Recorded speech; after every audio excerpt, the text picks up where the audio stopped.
राधे राधे। जय माता दी भक्तों। मैं करवा चौथ व्रत कथा की प्राचीन पौराणिक कथा बीराबती की लेकर आया हूँ। एक ब्राह्मण के 7 पुत्र थे और बीराबती नाम की इकलौती पुत्री थी।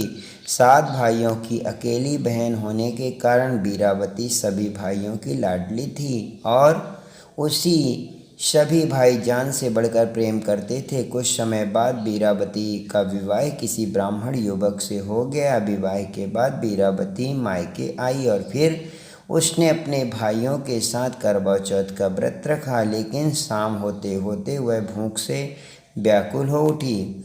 सभी भाई खाना खाने बैठे और अपनी बहन से भी खाने का आग्रह करने लगे, लेकिन बहन ने बताया कि उसका आज करवा चौथ का निर्जला व्रत है और वह खाना सिर्फ चंद्रमा को देखकर, उसे अर्घ देकर ही खा सकती हैं, लेकिन चंद्रमा अभी तक नहीं निकला है, इसलिए वह भूख प्यास से व्याकुल हो उठी हैं। बीराबती की ये हालत उसके भाइयों से देखी नहीं गई और फिर एक भाई ने पीपल के पेड़ पर एक दीपक जलाकर चलनी की ओट में रख देता है। दूर से देखने पर वह ऐसा लगा कि चांद निकल आया है। फिर एक भाई ने आकर बीराबती को कहा कि चांद निकल आया है, तुम उसे अर्घ देने के बाद भोजन कर सकती हो। बहन खुशी के मारे सीढ़ियों पर चढ़कर चांद को देखा और उसे अर्घ देकर खाना खाने बैठ गई।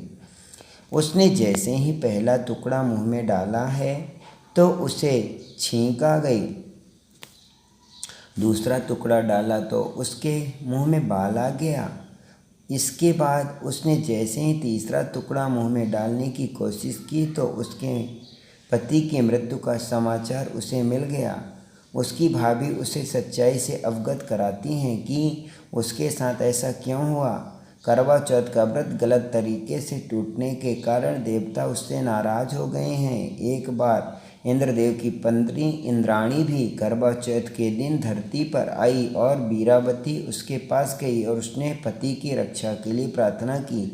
देवी इंद्राणी ने बीराबती को पूरी श्रद्धा और विधि विधान से करवा चौथ का व्रत करने के लिए कहा। इस बार बीराबती पूरी श्रद्धा से करवा चौथ का व्रत रखा। उसकी श्रद्धा और भक्ति देखकर वह भगवान प्रसन्न हो गए और उन्होंने बीराबती की सदा सौभाग्यवती का आशीर्वाद देते हुए उसके पति को जीवित कर दिया। इसके बाद से महिलाओं का करवा चौथ का व्रत अटूट विश्वास होने लगा। जय माता दी भक्तों। हमारे YouTube चैनल भजन आस्था मैहर को सब्सक्राइब करें, बेल आइकन दबाएं।